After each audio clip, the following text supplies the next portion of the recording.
Hello everybody, welcome to my Core 2021 Spoilers Part 2. So today we're going to be talking about more cards that I didn't get to in the last video.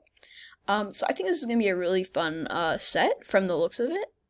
So I hope you guys enjoy the video. So the first card that we're starting off with is Azusa, Lost but Seeking. So this is a 3-mana 1/2 human monk that reads, you may play 2 additional lands on each of your turns.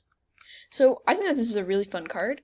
It is a reprint, and I think it's you're due to this card being reprinted in like a standard set.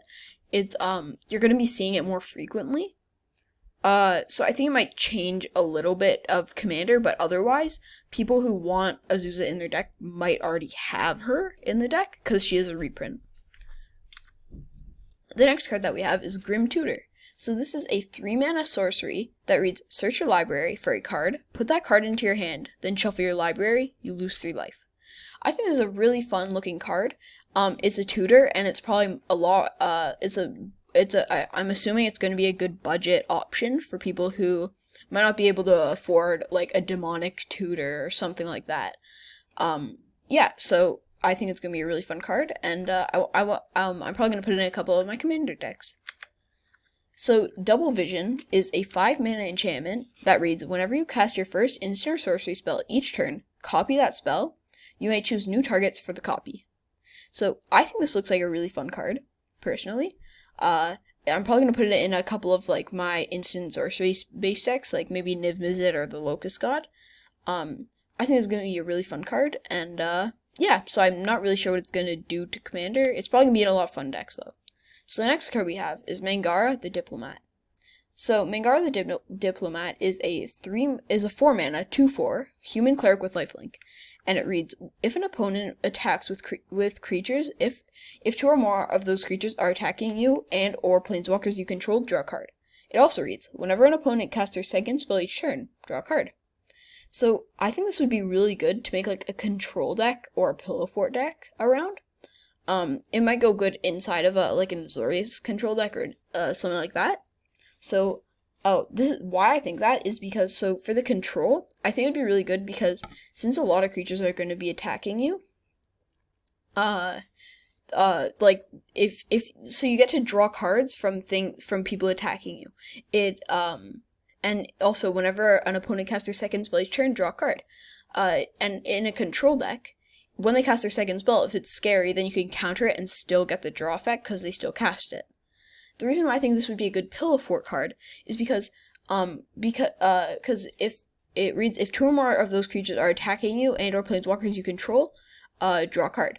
So this would maybe make people not attack you as much because they don't want you to get card advantage.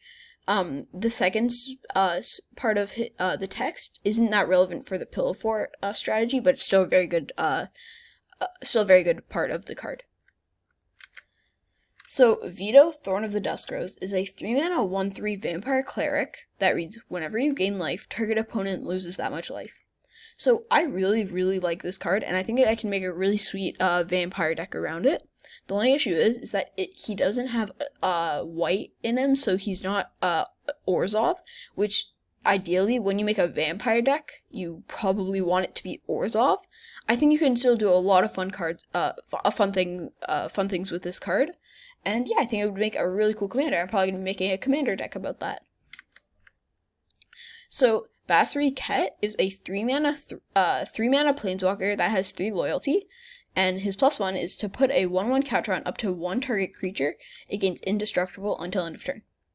His -2 is whenever 1 or more creatures attack this turn, you create a 1 or more non-token creatures attack this turn. You create a 1/1 white creature token that is tapped and attacking. His -6 is an emblem, which reads, at the beginning of combat, you create a 1/1 creature token, and you put a 1/1 counter on each creature you control. So I think it's going to be a really, really powerful card, and I don't really know how it's going to work with all the new cards that are going to be coming out. It might be really good, but I'm not really sure. So the next card is Bassri's Acolyte.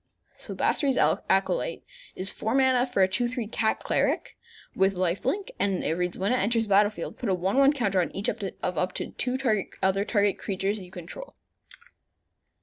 Demonic Embrace is a 3 mana aura, and you can enchant a creature, and it gets +3/+1, and it has flying and is a demon in addition to its other types. And you may cast it from your graveyard by paying 3 life and discarding a card in addition to paying its other costs. Baneslayer Angel is a 5 mana 5/5 angel, and it has flying, first strike, lifelink, protection from demons, and protection from dragons. So this is a reprint, and it's a really good card. It's probably going to go down in value a little bit, because it's a fairly expensive card right now, and I think it would be really good in an angel deck.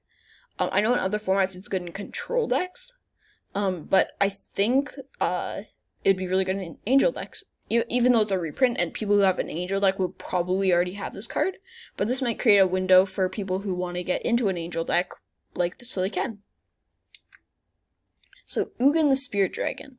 So Ugin is an 8 mana 7 loyalty planeswalker, and it has a +2 of dealing 3 damage to any target. You can also -X to exile each permanent with converted mana cost X or less that's 1 or more colors. Also, for the -10, you gain 7 life, draw 7 cards, then put up to 7 permanent cards from your hand onto the battlefield. I think this is a really, really crazy card. It is a reprint.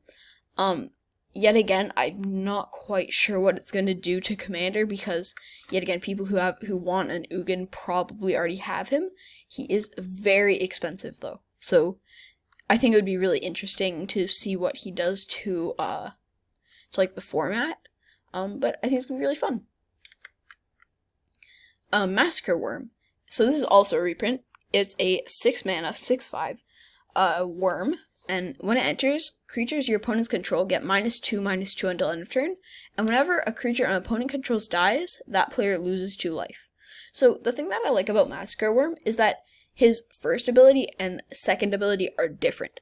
So the top ability only happens once, but the bottom ability is static and it always happens.